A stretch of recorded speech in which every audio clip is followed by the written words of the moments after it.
Olá, bom dia, professor. Muito obrigada por ter vindo ao programa História. Existe uma pré-história do Brasil, professor? Bom dia, Mônica. Obrigado pelo convite. Na verdade, não existe uma pré-história do Brasil. Existe uma história do Brasil antigo, como eu gosto de dizer. Ah, tá bom. Porque essa noção de pré-história, ela traz à mente um pouco a ideia de que não havia história antes da chegada do início da colonização europeia. E acho que essa distinção não é só retórica, mas de fato é uma concepção sobre o passado que pode ser diferente, né? Mas quando se fala em pré-história, também não está falando do fato de serem povos que não tinham a escrita? Sim, mas por que a escrita tem que ser um indicador para definir se um povo tem história ou não? Existem outras maneiras de registro da história, pela tradição oral, por exemplo, que também são importantes. Então, do mesmo jeito que tem um mundo antigo, aquele dos fenícios, dos romanos, gregos clássicos, etc., existe, então, uma história antiga do Brasil. Inclusive, tenho usado esse termo nos últimos tempos, história antiga do Brasil, para se referir ao que algumas pessoas entendem como a pré-história do Brasil.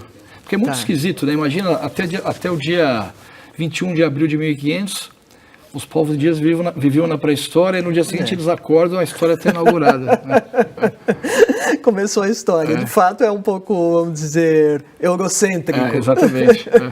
Tá bom. E como é que quais são as linhas gerais desse mundo antigo brasileiro? Olha, o que é interessante, o que a gente está percebendo agora, já faz algum... Na verdade, já é uma coisa que já é visível nas pesquisas arqueológicas, é a grande diversidade cultural que existia no Brasil antes da chegada dos europeus. Muitas formas de vida diferentes, em diferentes partes do país. A gente costuma imaginar, de novo, aquela imagem que, quando a gente pensa nessa história antiga da América do Sul, havia os Andes, né, com as populações incas, e aqui, onde é hoje o Brasil, tinha pouca gente, poucos povos indígenas, pouca diversidade, e na verdade o quadro que está cada vez mais forte, que emerge com mais força, é de muita diversidade cultural, muitos modos de vida diferentes, em diferentes partes do que é hoje o território brasileiro. Por exemplo? Por exemplo, uma coisa muito interessante que está acontecendo, eu trabalho na Amazônia, vou falar um pouco sobre a Amazônia, mas, por exemplo, no sul do Brasil, na região do Planalto Meridional, onde hoje é o norte do Rio Grande do Sul, Santa Catarina e partes do Paraná, mesmo aqui o sul de São Paulo, existem estruturas de terra, conhecidas como casas subterrâneas, que são estruturas que eram cavadas mesmo, com aterros associados. Essas casas subterrâneas e os aterros que estão associados a elas, que às vezes são centenas no mesmo local, estão trazendo para nós evidências de que os grupos que viviam ali, que eram ancestrais dos indígenas Caingangue e Xuclém, que vivem até hoje no sul do Brasil, tinham formas sofisticadas de manejo dos recursos naturais. O pinhão, por exemplo, as matas de araucária, provavelmente foram dispersadas pela atividade desses indígenas do passado e que viviam e utilizavam essas estruturas que serviam como locais de enterramento, de moradia, locais de festa e que até pouco tempo atrás eram consideradas estruturas naturais. E hoje em dia as pessoas estão vendo que aqueles montículos de terra, por exemplo, foram construídos no passado. Então isso muda totalmente o quadro, a nossa visão sobre como era o modo de vida quando os europeus chegam nessa região no século XVII, final do século XVIII, eles encontram já populações muito reduzidas por causa da propagação de doenças, por exemplo. Então a imagem que se construiu é de que eram bandos pouco numerosos que andavam por ali comendo pinhão. E hoje em dia a gente está vendo que não, que essas matas de pinhão foram manejadas e criadas por esses grupos que tinham estruturas que deixaram marcas muito visíveis na paisagem. E quais seriam as datas, por exemplo, desses povos vivendo das araucárias, dos pinhões? Então, no sul do Brasil, tem gente vivendo ali pelo menos há 9.000 anos, né? Mas essas datas, essas evidências de manejo, elas começam mais ou menos, eu diria uns 1.200 anos atrás, vão ficando mais visíveis. Isso tem a ver com uma história, na minha opinião, com uma história interessante, que é a chegada dos grupos Guarani, que vêm da Amazônia e começam a ocupar as terras baixas, os vales, as áreas alagadas do sul do Brasil. E existe uma correlação, na minha opinião, entre o que está acontecendo no alto da Serra do Planalto Meridional, essas mudanças que a gente vê ali, e esse processo de ocupação nessa região pelos índios Guarani, que eram totalmente diferentes, não tinham nada a ver, eram outras línguas fisicamente diferentes desses grupos que viviam nas áreas do Planalto, na Serra do Planalto Meridional. Então, vamos dizer, os Guaranis, o que você está dizendo é que os Guaranis teriam colonizado esses grupos de ancestrais de caigangues, eles etc. teriam, se não colonizado, pelo menos a presença dos guaranis nas áreas mais baixas criava um contexto de conflito, de competição. Eram ambientes diferentes, né? Os guaranis nas áreas mais baixas alagadas, eles no alto da serra.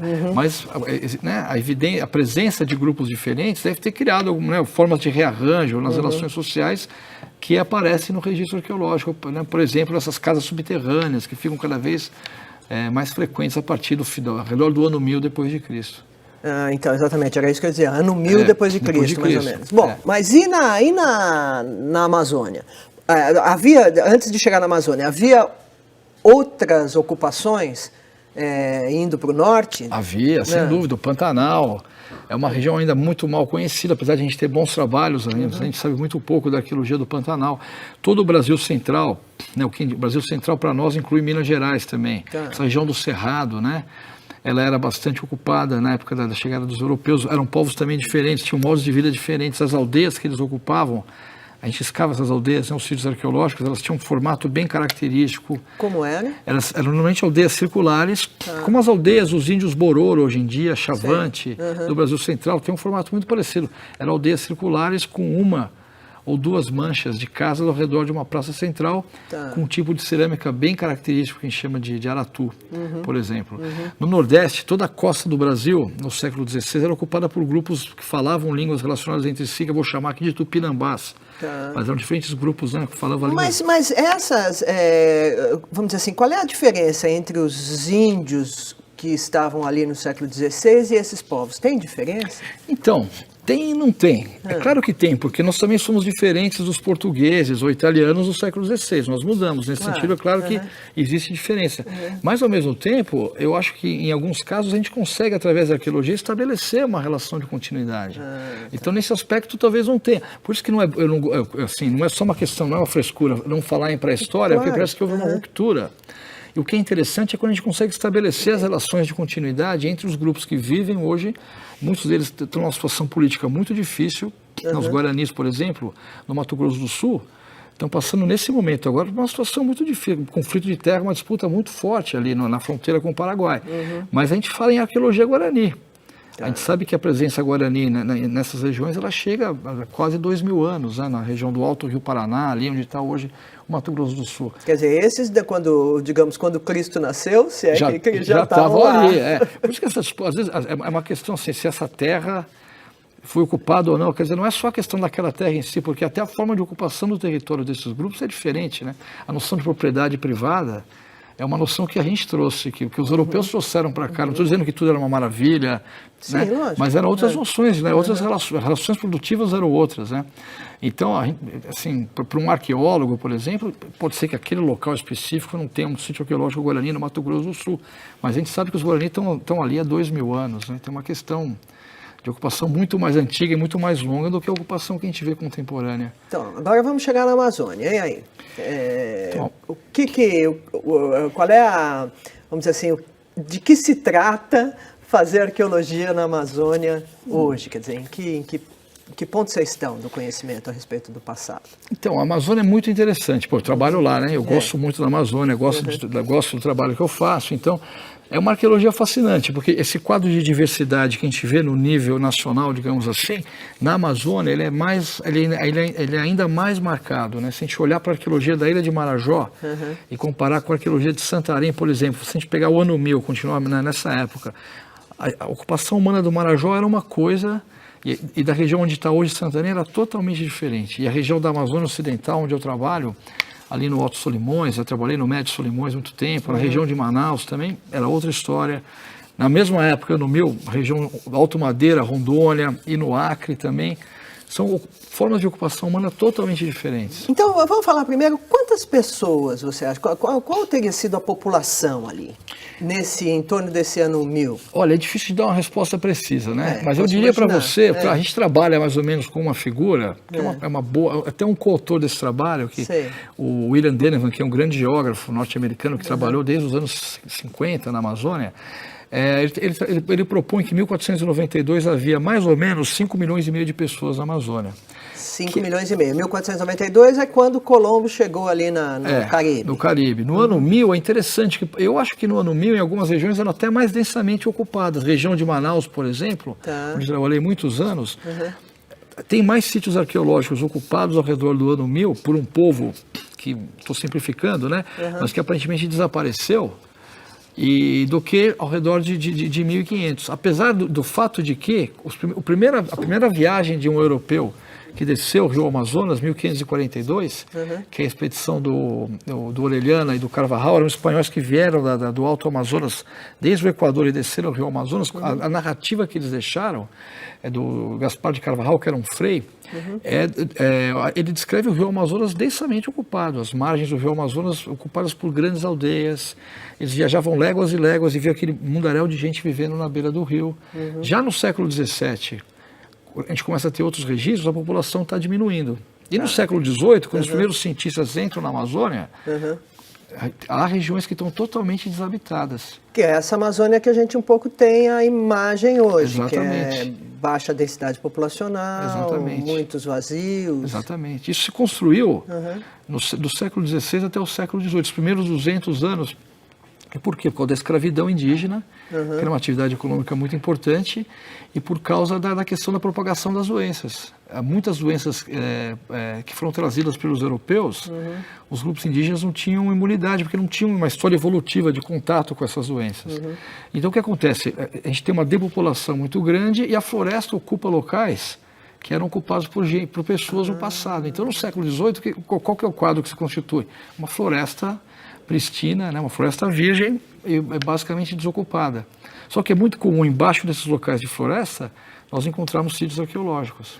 Então, e o que são os sítios arqueológicos que vocês... Porque, por exemplo, sei lá, os maias deixaram construções de pedra, né? Então, vamos dizer, é mais visível, né, e evidente. Sim. Aqui tinha... Como é que esses povos viviam? Então, essa é uma excelente questão, porque, de fato, isso tem muito a ver com uma mudança de perspectiva dos próprios arqueólogos. Porque, assim, não estou dizendo que os povos da Amazônia tinham modos de vida comparáveis em termos de hierarquias, por exemplo, aos grupos maia da Mesoamérica, mas em muitos locais da Amazônia não existe rocha, não tem pedra.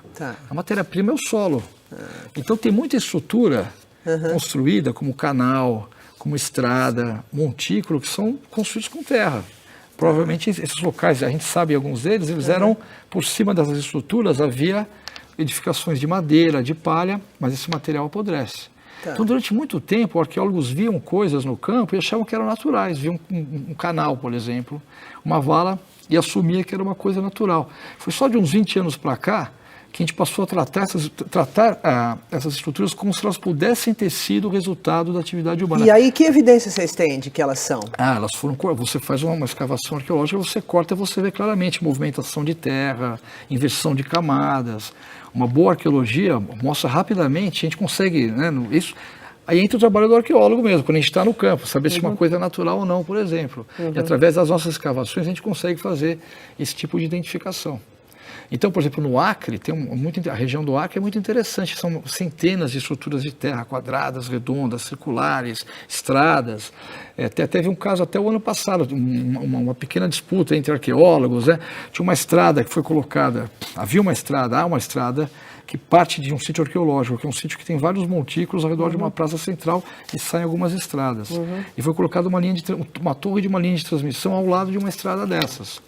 E a perspectiva é que essa estrada é uma estrada de colono. Sim. E a gente sabe que não é, que nós escavamos essa estrada depois, é uma estrada que foi construída no século XIII depois de Cristo, na época da ocupação do sítio. Mas como é que você consegue saber que aquilo foi construído? Detalhe um pouco isso. Por exemplo, no caso se você tem uma vala, por exemplo, né, uma depressão, você faz um corte transversal àquela depressão, para ver se aquilo, aí você perfila aquilo, né? A gente faz um corte mais ou menos, sei lá, com 1 metro, 2 metros de largura, com 2x2, escavamos com cuidado, né? Retiramos o material com bastante cuidado, assim, mas também com um pouco, né, uma certa rapidez, não dá para ficar pincelando aquilo a vida inteira. E isso também tem muito a ver com arqueologia de campo. Às vezes você tem que trabalhar devagar, às vezes você tem que trabalhar rápido, você tem que saber como modular a intensidade de trabalho. Aí você olha para o perfil estratigráfico daquilo e vê o perfil estratigráfico é no corte o que você está vendo de solo. É a sequência das camadas de solo. E normalmente quando você tem, por exemplo, se você tem uma vala que foi cavada, o que vai acontecer? É uma coisa meio básica, você tira a terra daqui e vai jogar para o outro lado. Se você vê solos de cores diferentes, um que está depositado no fundo e outro que está depositado fazendo uma espécie de montículo, você pode assumir a superfície antiga do solo é uma camada geralmente horizontal, uma camada úmica, mais escura. Pode ser que ela esteja soterrada por aquela terra que saiu de baixo. Tá, úmica é de humus, né? De humus, Tá. Muito jargão, você me corrige aí. Então, Eduardo, agora eu queria olhar esse mapa aqui que está num paper do qual você é um dos autores, que fala sobre a domesticação da Amazônia e que talvez traga para quem não acompanha esse assunto de arqueologia da Amazônia, traz a notícia de que a floresta, essa que você já deu, de que a floresta amazônica não é intocada como a gente costuma pensar, né? A gente tem a ideia de que a Amazônia precisa ser preservada porque ela é tal como ela sempre foi. Então, nesse mapa aí, que nós estamos mostrando, faz parte do seu paper. Que evidências vocês têm de que a Amazônia justamente não foi domesticada por esses povos e a floresta não é tão intocada quanto a gente imagina?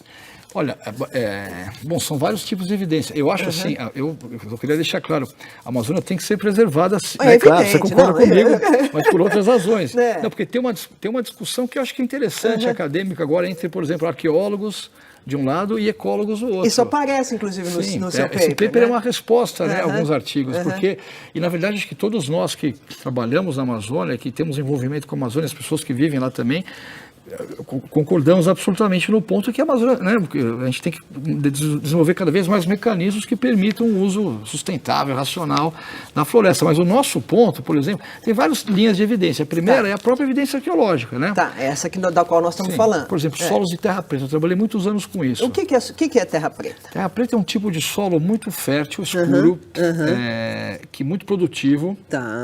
Que a gente encontra em vários lugares da Amazônia. Geralmente onde tem terra preta tem cerâmica arqueológica também. Indicando então que terra preta tem a ver com pessoas. Tem a ver com pessoas e o que nós sabemos de uns 30 anos para cá é que esses solos foram formados por pessoas no passado. Eles foram modificados artificialmente. E o que é interessante, são solos muito férteis. Hoje em dia, os moradores atuais da Amazônia procuram esses locais onde tem terra preta para ocupar, porque a produtividade é muito grande. Ao contrário do solo da Amazônia, que em geral, como os geólogos nos ensinam, é muito pobre, não é isso? Rapidamente eles perdem seus nutrientes. Então isso é uma coisa importante. Onde estão esses solos? Eles estão nesse mapa aí. Nesse mapa não tem uma indicação, mas eles estão, por exemplo, onde está toda a cara do Rio Amazonas, onde está em cor de laranja ali, e amarelo, até lá em cima, até Iquitos tem terra preta. Aqui. No Rio Madeira também. Esse rio que está indo para Porto Velho ali. Perdi. Está em amarelo também. Tá bom, aqui. Esse é o Rio Negro. Esse não esse é o negro. Não, é o de baixo, aquele amarelo de baixo. Tá bom. Também tem terra preta, várias regiões, todo o norte do Mato Grosso. Então isso é um indicador de que as populações do passado... Elas tratavam a terra de alguma maneira, exatamente, quer dizer... modificaram a terra. E esses solos não perdem a fertilidade, isso que é interessante, que os solos amazônicos, como você falou, eles perdem rapidamente a fertilidade. E esses solos de terra preta têm uma estabilidade muito grande. E do que eles são feitos? O que tem ali? Tem muito material orgânico, muito carvão queimado a baixa temperatura, tem muito osso de bicho, de peixe, por exemplo. Quer dizer que esse solo indica mesmo uma ocupação. Hoje em dia nós sabemos, eu diria que a maioria das pessoas concorda com o fato de que eles foram formados pela atividade humana no passado. Aí nós temos esse mapa, a gente tem várias plantas que foram domesticadas na Amazônia. Algumas dessas plantas importantes, que depois foram para o cacau, por exemplo, que está bem do lado esquerdo ali no final, perto dos Andes. O cacau é uma planta que foi parar na Mesoamérica, era uma planta importante para os grupos da Mesoamérica, né? Mesoamérica ali, né? Guatemala, México. E é uma planta de origem amazônica, o guaraná, que é uma planta que está aqui mais para baixo, né? Que virou uma bebida, né? Nossa bebida nacional. Exatamente. É uma planta domesticada na Amazônia. Tem a mandioca, que está ali embaixo, perto de Porto Velho, que é uma planta que hoje em dia é consumida no mundo inteiro. No mundo tropical, provavelmente foi domesticada nessa região. Quando você diz domesticada, o que você quer dizer? Quer dizer o quê? Que ela tinha... Então, essa é uma discussão interessante também. Normalmente, o que é uma planta domesticada? Ou um animal, vamos falar em planta, né? A gente pode falar em animal também. Existe essa planta, ela foi modificada a partir de um ancestral selvagem. Por exemplo, o milho. Tá, o milho nós sabemos que ele foi criado artificialmente pelos indígenas que viviam lá no que hoje é o México, há mais ou menos 7 mil anos atrás. Eles começaram a manipular uma planta chamada teossinte, e manipularam ela tanto, foram mexendo nela, né, selecionando alguns atributos, que isso acabou levando à criação de uma nova espécie, que é o milho, que foi... Que é completamente diferente quando a gente vê uma espiga desse teossinte. Teossinte é completamente diferente. Uma coisinha, né, um grãozinho pequenininho, o milho, e hoje em dia cada vez mais, esse milho todo bombadão que a gente consome hoje em dia. Né? Então isso é domesticação, quer dizer, é um processo de seleção que é cultural. Humano, né, feito por gente. Que leva ao surgimento, que pode levar ao surgimento de uma nova espécie até. No caso, o que é interessante, a mandioca, por exemplo, ela tem, é uma planta domesticada, ela tem alguns parentes selvagens dela. Por que a gente acha que ela vem nessa região do lado onde está hoje em dia Rondônia, no sudoeste da Amazônia? Porque os parentes selvagens mais próximos, os dados genéticos mostram isso, que os parentes selvagens mais próximos da variedade que é domesticada, que é uma espécie, vivem naquela região. Por isso que vocês indicam, então, nesse mapa aqui, vocês indicam que essa aqui é uma provável região de domesticação. Aqui em torno perto de Porto Velho. Por isso que eu estou trabalhando em Rondônia agora nessa região, porque uma das coisas que a gente quer tentar entender é o contexto inicial de domesticação dessa planta. Agora, tem umas plantas na Amazônia também, esse próprio conceito de domesticação é um conceito muito, eu não quero ficar repetindo isso, mas um pouco eurocêntrico, porque tem várias plantas... Você desculpe, hein? Não, imagina, não foi você. A própria ideia de domesticação, porque, por exemplo, a castanha do Pará, que é uma planta tão importante, é uma planta que movimenta muito o açaí. Vamos pensar esses dois exemplos. São plantas que hoje em dia movimentam muito dinheiro, inclusive. O açaí é uma produto de exportação, né? E a castanha também. A castanha da Amazônia, como dizem meus amigos amazonenses. Né? Eu só falo castanha do Pará. Castanha da Amazônia, né? Muito bem. A castanha é uma planta que, tecnicamente falando, não é domesticada. O açaí é uma planta que, tecnicamente, não existe. O açaí, ele é selvagem, assim, não tem uma variedade que foi modificada pela atividade humana. Isso quer dizer, eu acho, que existe uma relação, e acho que esse talvez seja o nosso grande problema com relação à Amazônia. Quer dizer, a gente olha para a Amazônia talvez de uma perspectiva muito simplista. Ingênua, talvez. Ingênua, e esquece que existe todo um universo que está, por exemplo, nessa categoria selvagem e domesticada. Tem todo um universo que está nesse intervalo, que no fundo é um pouco a maneira de ser, de se viver na Amazônia. Uma das coisas que você diz no paper, eu queria mostrar de novo o mapa aqui, todos esses pontinhos pretos são castanheiras, né? Quer dizer, são locais de castanheiras. Como é que vocês interpretam essa distribuição das castanheiras pela Amazônia? Então, interessante isso. Por quê? Primeiro porque a castanha é uma planta, para ela crescer, uma muda de castanha, ela precisa de sol. Então tem que ser um local aberto, inicialmente, ela tem que receber. Segundo, normalmente na Amazônia, a tendência é que você encontre uma árvore num lugar, a borracha. Por que a borracha não deu certo? Porque o seringueiro tinha que pegar, ele botava, né, tirava o látex, né, numa planta, tinha que andar um tempão para encontrar outra. Quer dizer, as plantas são espalhadas pela floresta. Mas do mesmo modo que os açaís, os castanhais são concentrações de plantas. Você entra no castanho, você entra numa área que tem um monte de castanheira perto uma da outra.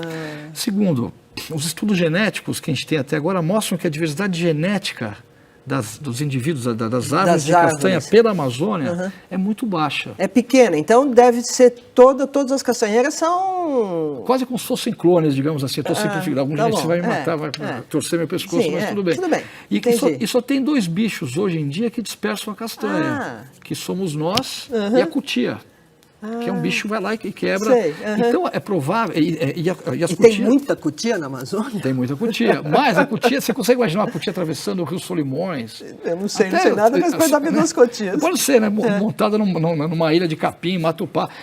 Mas é bastante plausível a perspectiva de que foi atividade humana Tá, que espalhou então, que botou a castanheira em todos ao longo dos rios. Sim. E é engraçado porque tem rios da Amazônia que não tem, né? Se você olhar o Rio Juruá, por exemplo... Opa, peraí, mudou. Ó, tá vendo? Tem Rio Branco ali, né? Rio Branco ali tá você tá do lado de Rio Branco, Porto Velho. Um pouco ao norte de Rio Branco, no final do seu círculo, quase não tem castanha, tá vendo? A castanha as matas de castanha, elas têm uma distribuição que não é homogênea pela Amazônia. Elas são mais concentradas, quer dizer, elas estão ao longo desses rios que você tinha dito que eram muito, nesses primeiros relatos do século XVII, muito ocupados, não é isso? E o mesmo ao longo do Rio Purus, que é um rio que tem muito, onde perto de Rio Branco, a densidade de sítios arqueológicos é muito grande nessa região. E é interessante, tem um trecho que eu sempre uso do Euclides da Cunha, quando ele participou da Comissão de Limites, ele subiu o Rio Purus, foi a última viagem que ele fez. E ele descreve a natureza, fala uma natureza incompleta, falta alguma coisa, falta estrutura, falta organização, a ideia de que é uma coisa que está se formando ainda. E ele não sabia, né, claro, da arqueologia. Hoje em dia a gente sabe que essa região foi super ocupada no passado. Essa região, quer dizer, ela já já tinha sido organizada e já tinha sido desorganizada quando ele passou. Ó, nós estamos no fim da entrevista, eu queria olhar o outro mapa. Esse mapa é o mapa dos sites arqueológicos. Então você explica um pouco para a gente? Então, de novo, tem a ver com aquela ideia de diversidade. Por exemplo, o que a gente tem em laranja, nesse mapa aí, são sítios arqueológicos com aterros. O laranja ainda não apareceu, vai aparecer agora. Agora nós estamos vendo essa área mais verde clara, que são justamente essa terra preta. Isso mesmo, verde clara é terra preta. As áreas cor de laranja apareceram agora. Então, Ilha de Marajó, lá perto de Belém, cor de laranja, litoral das Guianas, cor de laranja, essa região aqui perto de Rio Branco, da Bolívia, o Alto Xingu, que é aquela manchinha cor de laranja, que está no sul. Quer dizer, essas regiões todas a gente tem evidências de construção de aterros, né, de estruturas monumentais de terra. Agora, o que acontece, Mônica, tem muitas partes, a Amazônia é muito mal conhecida arqueologicamente ainda. Né? Tem lugar, Rio Javari, por exemplo, o próprio Rio Juruá, são rios que foram muito... o Juruá tem trabalhos prévios, assim, mas são muito mal conhecidos. Então, eu imagino que se a gente for publicar esse mapa de novo daqui a 10 anos, vai ter muito mais coisa aparecendo aí. Todo o norte ali, da região do Tumucumaque, nas Guianas. Então tem uma... Agora, olhando esse mapa aqui, dos sítios arqueológicos, a gente não está vendo aqui, mas o relevo aqui nessa região aqui, por exemplo, tem uma cadeia de montanhas importante. E essas populações atravessavam as cadeias. Como é que é? Elas se comunicavam? Tem evidências? Tem evidências de comunicação. Inclusive, não tem nesse mapa, porque esse material não está divulgado ainda. Mas tem um grupo, na Guiana Francesa, tem um grupo de arqueólogos franceses que trabalham ali, porque é um departamento, né, de ultramar da França. E esse grupo está trabalhando nas regiões de montanhas, a Guiana Francesa. E existem hoje em dia também centenas de sítios arqueológicos que são, parece que eram aldeias no alto dos morros que eram fortificadas, cercadas por valas. Em áreas hoje em dia cobertas por floresta também.